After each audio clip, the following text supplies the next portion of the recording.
नमस्कार, आप सभी का इलाइट ग्लोबल न्यूज़ यूके में स्वागत है।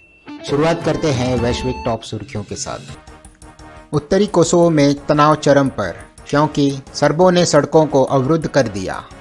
Pristina, Kosovo. रविवार को उत्तरी कोसोवो में तनाव अधिक था। सर्बों ने सड़कों को अवरुद्ध कर दिया क्योंकि शॉट और विस्फोट हो गए और सर्बियाई राष्ट्रपति ने चेतावनी दी कि अगर शांति नहीं बनती तो सर्बिया सैनिक अपनी मातृभूमि की रक्षा के लिए तैयार है। हंगरी, रोमानिया, अजरबैजान के साथ बिजली समझौते पर हस्ताक्षर करेंगे। हंगरी, रोमानिया, जॉर्जिया और अजरबैजान के नेताओं ने शनिवार को रोमानिया की राजधानी में एक अंडरसीट बिजली कनेक्टर पर एक समझौते को समाप्त करने की योजना बनाई, जो यूरोपीय संघ के लिए एक नया बिजली स्रोत बन सकता है। समझौते में काला सागर के नीचे एक केबल बिछी है जो अजरबैजान को जॉर्जिया और रोमानिया के माध्यम से हंगरी से जोड़ेगी। जर्मनी, केन्या और 100% नवीनीकरण ऊर्जा हाइड्रोजन के निर्यात में मदद करेगी। जर्मन सरकार का कहना है कि वह केन्या को 112 मिलियन यूरो प्रदान करेगी ताकि पूर्वी अफ्रीकी देशों को 100% नवीनीकरणीय ऊर्जा के अंतर को कम करने और हाइड्रोजन का उत्पादन करने में मदद मिल सके। केन्या पहले से लगभग 90% बिजली नवीनीकरणीय स्रोतों से प्राप्त करता आ रहा है, जिसमें जल विद्युत, भूतापीय और पवन शामिल है। इसका लक्ष्य 2030 तक बिजली उत्पादक के लिए जीवाश्म ईंधन के उपयोग को पूरी तरह से समाप्त करना है।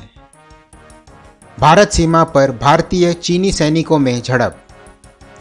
भारत और चीन के सैनिक पिछले हफ्ते भारत के पूर्वी अरुणाचल प्रदेश राज्य में एक भारतीय सीमा पर भिड़ गए, जिसके परिणाम स्वरूप दोनों पक्षों को मामूली चोटें आई, भारतीय सेना ने सोमवार को कहा।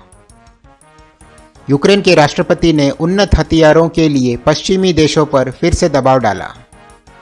यूक्रेन के राष्ट्रपति व्लादिमीर ज़ेलेंस्की ने रूस के साथ अपने युद्ध में अपने देश की मदद करने के लिए और अधिक उन्नत हथियार प्रदान करने के लिए सोमवार को फिर से पश्चिमी नेताओं पर दबाव डाला और उन्होंने रूसी सेना को यूक्रेन के कब्जे वाले क्षेत्रों से वापस लेने के लिए अपनी कॉल दोहराई।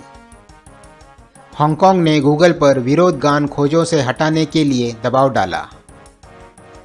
गूगल ने अपने खोज परिणामों को चीन के राष्ट्रगान को प्रदर्शित करने के लिए बदलने से इनकार किया। हांगकांग ने सोमवार को गूगल के अपने शीर्ष खोज परिणामों से एक प्रतिबंधित विरोध गीत को हटाने और इसे चीन के राष्ट्रगान से बदलने के फैसले पर निराशा व्यक्त की। रिश्वतखोरी की जांच बढ़ाने पर पुलिस ने यूरोपीय संसद कार्यालयों की तलाशी ली।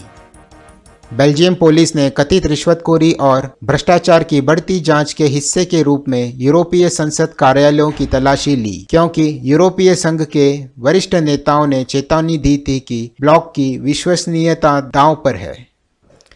गुजरात में मोदी की बीजेपी ने भारी चुनावी जीत हासिल की। भारतीय प्रधानमंत्री नरेंद्र मोदी को एक महत्वपूर्ण बढ़ावा मिला क्योंकि उनकी भारतीय जनता पार्टी ने अपने गृह राज्य गुजरात में शानदार जीत हासिल की, जो 2024 में होने वाले आम चुनाव से पहले पार्टी की स्थायी लोकप्रियता का संकेत है। चीन के तेजी से कोविड उलटफेर ने मामलों में वृद्धि के रूप में चिंगारी भड़का दी। देश के महामारी नियमों के पिछले सप्ताह अप्रत्याशित रूप से समाप्त होने के बाद कोविड-19 चीनी घरों और कार्यालयों के माध्यम से तेजी से फैल रहा है, जिससे बीमार अस्पताल मामलों में वृद्धि से निपटने के लिए संघर्ष कर रहे हैं। रूस द्वारा ईरानी ड्रोन का उपयोग करने का कोई सबूत नहीं मिला। तेहरान। ईरानी रक्षा मंत्री ब्रिगेडियर जनरल मोहम्मद रजा अश्तियानी ने सोमवार को कहा कि यूक्रेन के अधिकारी कीव और मॉस्को के बीच चल रहे संघर्ष में रूस द्वारा ईरानी ड्रोन का इस्तेमाल करने का कोई सबूत पेश करने में विफल रहे।